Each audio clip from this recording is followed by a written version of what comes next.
नमस्कार, मैं प्रतिमा पांडे। हमारे व्रत और त्यौहार में आपका बहुत बहुत स्वागत है।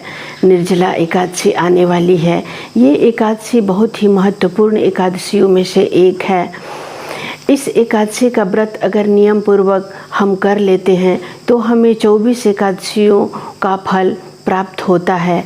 ऐसी मान्यता है कि महाभारत के दौरान भीमसेन ने भी इस एकादशी का व्रत किया था, क्योंकि वो तो खाने में खाना उनको अत्यधिक प्रिय था, इसलिए वो व्रत करना नहीं चाहते थे। लेकिन इस एकादशी का महत्व इतना ज़्यादा है कि उन्होंने भी निर्जला एकादशी का व्रत किया। तो आइए जानते हैं कि हम निर्जला एकादशी के दिन हमें क्या करना चाहिए और क्या नहीं करना चाहिए। सबसे पहले एकादशी तिथि में दान का बहुत महत्व है। दान का हमारे पुराणों में हर त्यौहार में दान का बहुत महत्व बताया गया है। इसी तरह एकादशी तिथि में भी दान का बहुत महत्व है। दरअसल ये ज्येष्ठ मास की एकादशी है, इसलिए इस एकादशी में ज़्यादा से ज़्यादा पानी, शरबत और पानी वाले फल, छाता, जूता, चप्पल, ये वस्तुएं दान करना बहुत ही शुभ माना जाता है, क्योंकि जो गर्मी में लोगों को राहत दे, जूता हो, चप्पल हो, छाता हो, शरबत हो, पानी हो, ये सारी चीज़ें दान करने से हमें बहुत ही पुण्य फलों की प्राप्ति होगी। और हमारे पुराणों में भी दान का बहुत ही महत्व है। इसलिए यथाशक्ति आपकी जितनी शक्ति है आप कुछ न कुछ एकादशी तिथि के दिन अवश्य दान करें। इस एकादशी तिथि में निर्जला एकादशी व्रत करने का बहुत ही महत्व है, किंतु हम जानते हैं कि आजकल निर्जला व्रत करना बहुत ही कठिन है। इसलिए आप लोग विधि विधान से भगवान विष्णु की पूजा करें और पूजा करने के बाद पानी, शरबत, चाय जो भी पी रहे हैं उसमें कुछ बूंदे गंगा जल का मिलाकर, और जो प्रसाद आप भगवान विष्णु को फल चढ़ाए हैं उस प्रसाद में से अगर कुछ प्रसाद ग्रहण करते हैं तो वो प्रसाद स्वरूप हो जाता है। तो इसलिए वो आप खा सकते हैं एकादशी तिथि के दिन। तो पूजा करने के पश्चात आप सुबह में भी और उसी तरह शाम को भी पूजा करने के पश्चात कुछ ग्रहण कर सकते हैं। इस दिन माँ लक्ष्मी और विष्णु भगवान का विधि विधान से पूजा करें, धूप, दीप, फल फूल अर्पित करें और भगवान विष्णु का ज़्यादा से ज़्यादा उनके मंत्रों का मंत्रों का जाप करें। ज़्यादा से ज़्यादा ध्यान पूजा पाठ और जाप में लगावें। ये आपके लिए बहुत ही शुभ फलों को प्रदान करने वाला है, क्योंकि एकादशी तिथि का पूजा पाठ जाप ये आपके पूर्व जन्म के, इस जन्म के सारे पापों को नष्ट करने वाला होता है। इसलिए आप ज़्यादा से ज़्यादा अपना ध्यान पूजा पाठ जाप में लगाएं। ये आपके लिए बहुत ही शुभ होगा। एकादशी तिथि के साथ साथ द्वादशी तिथि को भी ब्राह्मणों को भोजन कराना, यथाशक्ति दान देना, इसका भी हमारे पुराणों में बहुत ही महत्व है। इसलिए द्वादशी तिथि के दिन भी आप ब्राह्मणों को भोजन कराकर यथाशक्ति दान कर सकती हैं।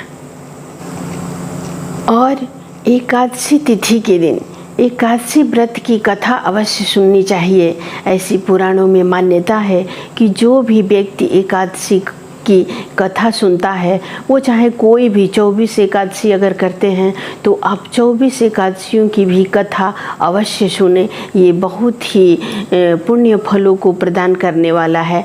ऐसी मान्यता है कि निर्जला एकादशी की कथा अगर आप सुनते हैं तो आपको 1000 गोदान के बराबर फल की प्राप्ति होती है। इसलिए आप जो भी एकादशी करते हैं उस एकादशी का कथा अवश्य सुनें। जो भी एकादशी व्रत रखते हैं उन्हें ब्रह्मचर्य का भी पालन करना चाहिए। पौधों का रोपण करना चाहिए। एकादशी तिथि के दिन पौधों का रोपण करना बहुत ही शुभ फलों को प्रदान करता है। अगर आप इस दिन छायादार वृक्ष लगाते हैं तो ये शुभ फलों के साथ साथ पर्यावरण को भी शुद्ध रखेगा। इसलिए एकादशी तिथि पर आप वृक्ष रोपण कर सकते हैं।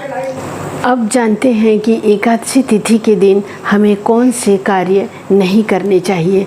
तो सबसे पहला है कि उस दिन घर में चावल नहीं बनाना चाहिए और ना ही खाना चाहिए।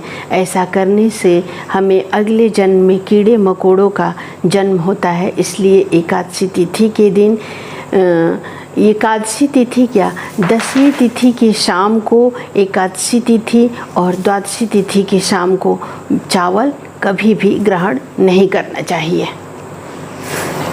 दूसरा है कि एकादशी तिथि के दिन कभी भी तुलसी जी के पत्तों को नहीं तोड़ना चाहिए और ना ही तुलसी जी में जल प्रदान करना चाहिए। ऐसी मान्यता है कि इस दिन तुलसी जी उपवास में रहती हैं, इसलिए जल प्रदान करने से उनका व्रत खंडित हो जाता है।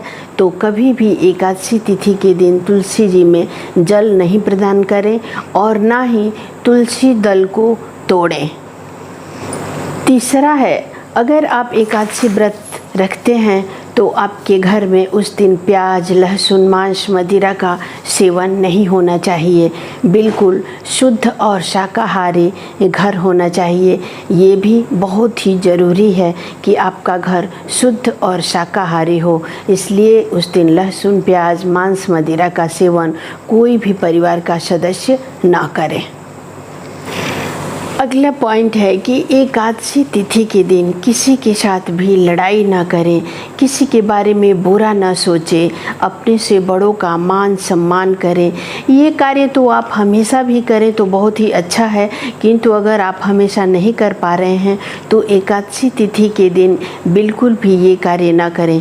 किसी से लड़ाई झगड़ा, किसी की बुराई करना और चाहे अपने से बड़ों का सम्मान न करना, ये सब कार्य बिल्कुल भी एकादशी तिथि के दिन ना करें।